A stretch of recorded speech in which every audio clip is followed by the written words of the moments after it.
Good morning student. जैसा कि कल के वीडियो में हमने जीव विज्ञान की शाखाओं, परिभाषा और अर्थ के बारे में पढ़ा था, उसी को आगे बढ़ाते हुए आज के वीडियो में हम जो जीव विज्ञान की शाखाएं हैं उनके बारे में विस्तृत अध्ययन करेंगे। तो जीव विज्ञान की शाखाएं कल कौन कौन सी बताई थी? ब्रांच ऑफ बायोलॉजी, तो एक थी जूलॉजी और दूसरी थी बॉटनी। अब जो जूलॉजी है और बॉटनी है, इनका हम विस्तार से हमें अध्ययन करना है, तो इसको हम हेडिंग से लिखते हैं जंतु विज्ञान या जूलॉजी। तो जूलॉजी की परिभाषा जैसे हमने कल जीव विज्ञान की परिभाषा पढ़ी थी, तो जो जीव विज्ञान है वो किसकी शाखा थी? जीव विज्ञान थी किसकी? विज्ञान की। तो इसकी हमने जिस प्रकार से शाखा बताई थी कि विज्ञान की वह शाखा जिसके अंतर्गत हम किसका अध्ययन करते थे? जीवधारियों का या जीवों का। किसका अध्ययन करते थे? जीवों का। तो जीवों का अध्ययन करते थे, उसे क्या कहते थे? जीव विज्ञान कहते थे। इसी प्रकार अब जीव विज्ञान की शाखाएं हैं, तो जीव विज्ञान की कितनी शाखाएं हैं? तो जीव विज्ञान की दो शाखाएं, जूलॉजी और बॉटनी, जंतु विज्ञान और वनस्पति विज्ञान, ये दो शाखाएं हैं। तो इनका अब हमें विस्तार से अध्ययन करना है। तो अब हम देखते हैं जंतु विज्ञान।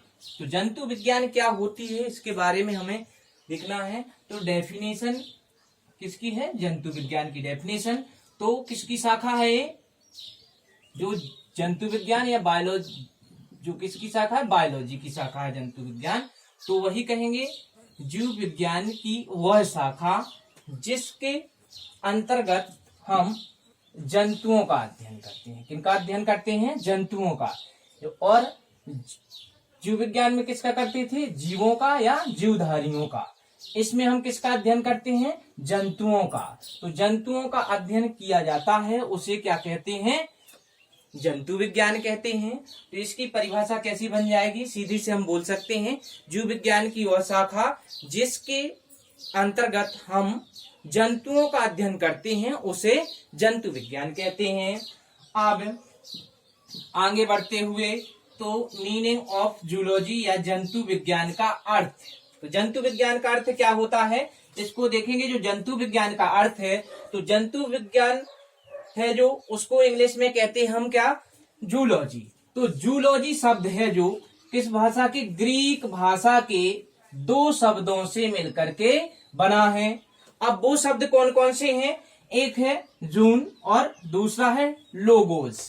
तो जो जून है उसका अर्थ क्या है? उसका होता है एनिमल्स। एनिमल्स मीन्स जंतु। और लोगोज, लोगोज का यस्टडी। यस्टडी मीन्स अध्ययन। तो इसी प्रकार से हम कह सकते हैं कि जो जूलॉजी है, जूलॉजी का अर्थ क्या होता है? तो जूलॉजी का शाब्दिक अर्थ होता है कि जंतुओं का अध्ययन।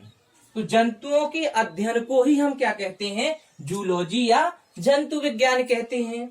अब आगे बढ़ते हुए कि जो जंतु विज्ञान के जनक हैं वो कौन है? अरस्तु को हम जंतु विज्ञान का जनक कहते हैं। कल की वीडियो में जब हमने पढ़ा था जीव विज्ञान के बारे में, तब भी हमने बताया था कि जो अरस्तु हैं उनको किसका भी जनक कहते थे? जीव विज्ञान का। जो जीव विज्ञान का जनक भी किसे कहते थे? अरस्तु को कहते हैं। तो अरस्तु किनके हैं? जीव विज्ञान के भी जनक हैं और जंतु विज्ञान के भी जनक हैं। और कह सकते हम किसके? विज्ञान, विज्ञान की भी अरस्तु ही क्या है? जनक हैं। तो विज्ञान, जीव विज्ञान और जंतु विज्ञान के जनक कौन है? अरस्तु।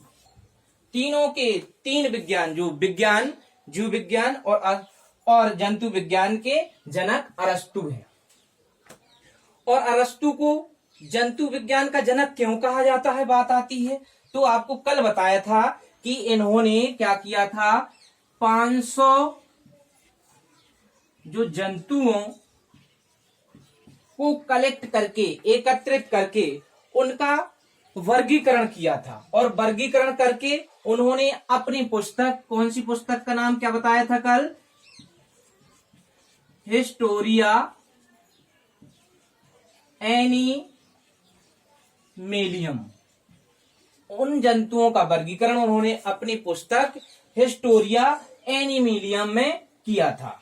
इसीलिए इनको सर्वप्रथम वर्गीकरण करने के कारण जंतु विज्ञान का जनक कहते हैं। अब आगे जो दूसरी शाखा है जीव विज्ञान की दूसरी शाखा है, उसे क्या कहते हैं? वनस्पति विज्ञान। तो वनस्पति विज्ञान को आगे आप देखते हैं कि वनस्पति विज्ञान क्या होती है। तो वनस्पति विज्ञान की भी परिभाषा जंतु विज्ञान की तरह ही बनेगी कि किसकी शाखा है? ये जीव विज्ञान की शाखा है। तो हम वही कहेंगे कि जीव विज्ञान की वह शाखा जिसके अंतर्गत हम किनका अध्ययन करते हैं? पेड़ पौधों का अध्ययन करते हैं या किया जाता है, उसे क्या कहते हैं? वनस्पति विज्ञान कहते हैं या बॉटनी कहते हैं। तो अब बॉटनी जो की परिभाषा के बाद आ जाते हैं वनस्पति विज्ञान का अर्थ क्या होता है। तो वनस्पति विज्ञान का जो अर्थ है वो देखते हैं कि जो वनस्पति शब्द को इंग्लिश में हम कहते हैं बॉटनी। तो बॉटनी जो शब्द है वो किस भाषा? ग्रीक भाषा से ही किसके बना है? बॉटेन से बना है, जिसका अर्थ होता है हर्ब्स या प्लांट्स, शाखा या पौधे होता है। तो इसका शाब्दिक अर्थ क्या हो जाता है? अर्थात जो वनस्पति विज्ञान है या बॉटनी का शाब्दिक अर्थ है वो क्या होता है? शाख या पेड़ पौधे होता है।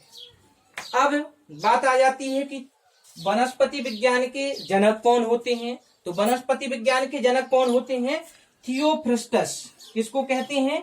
थियोफ्रस्टस को वनस्पति विज्ञान का जनक कहा जाता है। अब थियोफ्रस्टस को वनस्पति विज्ञान का जनक क्यों कहा जाता है? क्योंकि इन्होंने सर्वप्रथम 500 पौधों को उनकी संरचना और शाब्दिक अर्थ के आधार पर उसको क्या किया था? वर्गीकरण किया था। इन्होंने भी जो 500 पेड़ पौधे थे उनको सर्वप्रथम वर्गीकरण किया और उन्होंने एक पुस्तक लिखी जिसे कहते हैं हिस्टोरिया प्लांटेरम। हिस्टोरिया प्लांटेरम में उन्होंने उनका वर्गीकरण को वर्णन किया था। इसी के आधार पर उन्हें हम क्या कहते हैं? वनस्पति विज्ञान का जनक कहते हैं थियोफ्रस्टस को, क्योंकि इन्होंने ही सर्वप्रथम 500 पौधों को कलेक्ट किया और उनका अध्ययन किया। अध्ययन करके उनका वर्गीकरण किया और वर्गीकरण करके उनका वर्णन हिस्टोरिया प्लांटेरम नामक पुस्तक में लिखा। इस प्रकार से आज का